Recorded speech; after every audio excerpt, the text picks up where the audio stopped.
নরেন্দ্র মোদী 3.0 মন্ত্রিসভা গঠিত। চমকের পর চমক। নিশ্চিতভাবে হেডলাইন শুনেই আপনাদের মনে উৎসাহ তৈরি হয়েছে। কে কে মন্ত্রিসভায় ঠাঁই পেলেন, কি কি চমক থাকলো, সমস্ত কিছুই আজকে আপনাদের সামনে বলবো।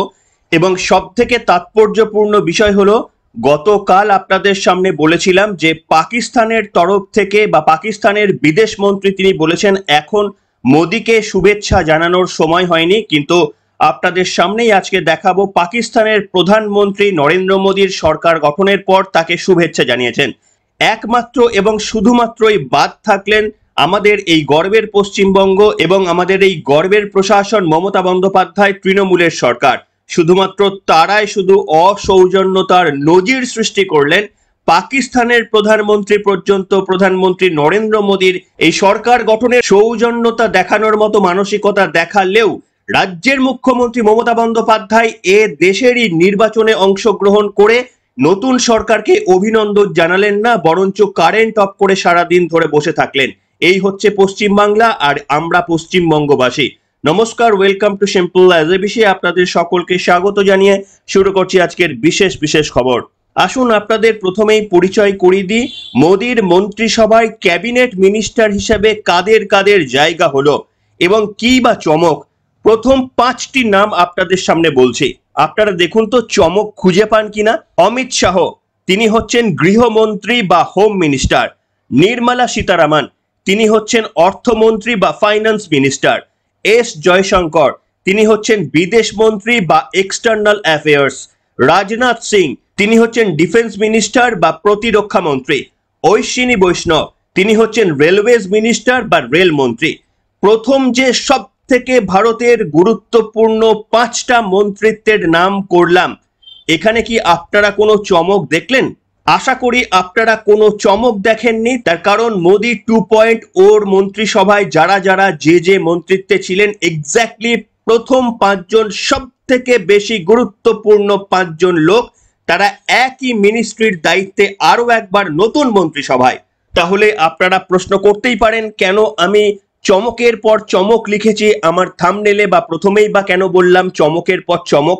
আসলে এটাই চমক, একটু ভালো করে ভেবে দেখার চেষ্টা করুন।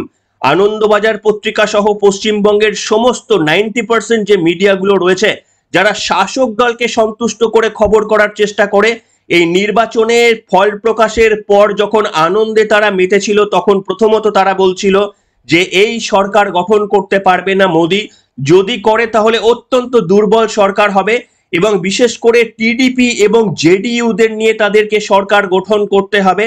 এবং টিডিপি জেডিইউ ইতিমধ্যেই বার্গেনিং করতে শুরু করেছে। কেউ রেল মিনিস্ট্রি চাইছে, কেউ ফাইন্যান্স মিনিস্ট্রি চাইছে, কেউ ডিফেন্স মিনিস্ট্রি চাইছে, কেউ হোম মিনিস্ট্রি চাইছে বলে বিভিন্ন খবর কিন্তু আপনারা শুনেছেন, আপনাদের পরিবেশন করা হয়েছে।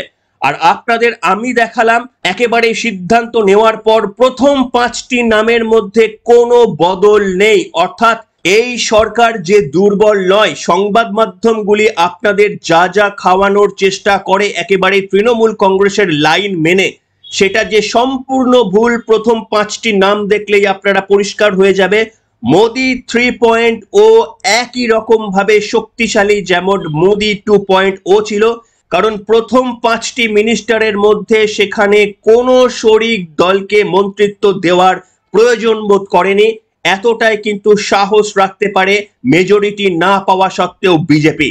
তাই যারা আনন্দে উল্লাসিত হয়েছিলেন 272 ক্রস না করা এই মোদী সরকার অত্যন্ত দুর্বল হবে, রাজ্যের মুখ্যমন্ত্রী মমতা বন্দ্যোপাধ্যায় ইতিমধ্যেই দাবি তুলতে শুরু করে দিয়েছিলেন এনআরসি বাতিল করতে হবে, সিএএ বাতিল করতে হবে। এবং শুধু তাই নয়, আরো এক ধাপ এগিয়ে বলেছিলেন এই সরকার পড়ে যাবে, ইন্ডিয়া জোটই ক্ষমতায় আসবে, তখন সেই এনডিএ একেবারে তাদের মজবুত সরকারের ইঙ্গিত দিচ্ছে এবং কোনো তোষামোদির জায়গা দেখানোর প্রয়োজন বোধ করেননি। প্রথম অত্যন্ত গুরুত্বপূর্ণ 5টি মিনিস্টার নিজেদের হাতে রাখতে পেরেছে। সেই কারণেই আপনাদের বললাম এটাই চমক। যারা এক্সপেক্ট করেছিলেন যে এবারের মন্ত্রিসভাটা সম্পূর্ণ আলাদা হবে, অর্থমন্ত্রী নির্মলা সীতারামনকে দেওয়া হবে না, কিংবা স্বরাষ্ট্রমন্ত্রীতে বদল করা হবে, বা ডিফেন্স মিনিস্ট্রি বা রেল মিনিস্ট্রি চলে যাবে জেডিইউ এর নীতিশ কুমারের হাতে, সেই কোনো পরিবর্তন করার প্রয়োজন বোধ করেনি এনডিএ সরকার। আসুন আপনাদের আরো কয়েকটি গুরুত্বপূর্ণ মন্ত্রকের পরিচয় করিয়ে দিই। সেটা হচ্ছে শিবরাজ সিং চৌহান মধ্যপ্রদেশের মুখ্যমন্ত্রী ছিলেন। মধ্যপ্রদেশের গত বিধানসভায় জেতার পর বিজেপি তাকে সরিয়ে দিয়েছিলেন মুখ্যমন্ত্রীর পদ থেকেও। সেই শিবরাজ সিং চৌহান তথা মামা তাকে এগ্রিকালচার এবং রুরাল ডেভেলপমেন্ট মিনিস্ট্রি দেওয়া হয়েছে, অত্যন্ত গুরুত্বপূর্ণ একটি পদ। এরপরে আসি জেপি নাড্ডা, যিনি ছিলেন জাতীয় বিজেপির প্রেসিডেন্ট। সেই জেপি নাড্ডাকে এবার মিনিস্ট্রির অন্তর্গত করা হয়েছে এবং তাকে হেলথ মিনিস্ট্রি দেওয়া হয়েছে, যেটা আগে ছিল মনসুখ মান্ডভিয়ার হাতে। এরপরে আসছি পীযূষ গোয়াল। পীযূষ গোয়াল রয়েছেন কমার্স মিনিস্টার। ধর্মেন্দ্র প্রধান উড়িষ্যা থেকে, তার সম্ভবত মুখ্যমন্ত্রী হওয়া নিয়ে উড়িষ্যায় একটা কথা হচ্ছে, সেই ধর্মেন্দ্র প্রধানকে দেওয়া হয়েছে এইচআরডি অ্যান্ড এডুকেশন, অর্থাৎ শিক্ষামন্ত্রী হয়েছেন আরো একবার ধর্মেন্দ্র প্রধান, যিনি শিক্ষামন্ত্রী ছিলেন। তাই আমার ব্যক্তিগতভাবে মনে হচ্ছে এবারে সম্বিত পাত্র, যিনি এই মিনিস্ট্রির মধ্যে আসেননি, সম্ভবত সম্বিত পাত্র হতে পারেন উড়িষ্যার নতুন মুখ্যমন্ত্রী। দেখা যাবে আগামী দিনে। জ্যোতিরাদিত্য সিন্ধিয়াকে দেওয়া হয়েছে টেলিকম মিনিস্ট্রি। এবং মোদির নতুন মন্ত্রিসভায় একেবারে তুলনামূলকভাবে কম গুরুত্বপূর্ণ মন্ত্রকের দায়িত্বে দেওয়া হয়েছে এনডিএর বাকি শরিক দলগুলিকে। মন্ত্রিসভায় শরিকদের মাত্র 5 জনকে পূর্ণমন্ত্রী করেছে বিজেপি। স্বাধীন দায়িত্বপ্রাপ্ত মন্ত্রী করা হয়েছে 2 জনকে, এছাড়া 4 জনকে দেওয়া হয়েছে প্রতিমন্ত্রীর দায়িত্ব। কর্ণাটকের অন্যতম প্রধান শরিক জেডিএস, তার নেতা ডি কুমারস্বামীকে দেওয়া হয়েছে ভারী শিল্প এবং ইস্পাত মন্ত্রকের দায়িত্ব। কুটির শিল্প ও মাঝারি শিল্পের দায়িত্বে রয়েছেন জিতেন রাম মাঝি, যিনি বিহারের হাম দলের শরিক। ওই রাজ্যের নীতিশ কুমারের দলকে একটি মাত্র পূর্ণমন্ত্রীর দায়িত্ব দেওয়া হয়েছে। পঞ্চায়েত রাজ, মৎস্য ও প্রাণী দপ্তর ও দুগ্ধ প্রক্রিয়াকরণ মন্ত্রী করা হয়েছে নীতিশ কুমারের জেডিইউ এর রবি রঞ্জন সিংহকে। এছাড়া বিহারের আরো এক শরিক লোক জনশক্তি পার্টির চিরাগ পাসওয়ানকে খাদ্য প্রক্রিয়াকরণ শিল্পের মন্ত্রী করা হয়েছে।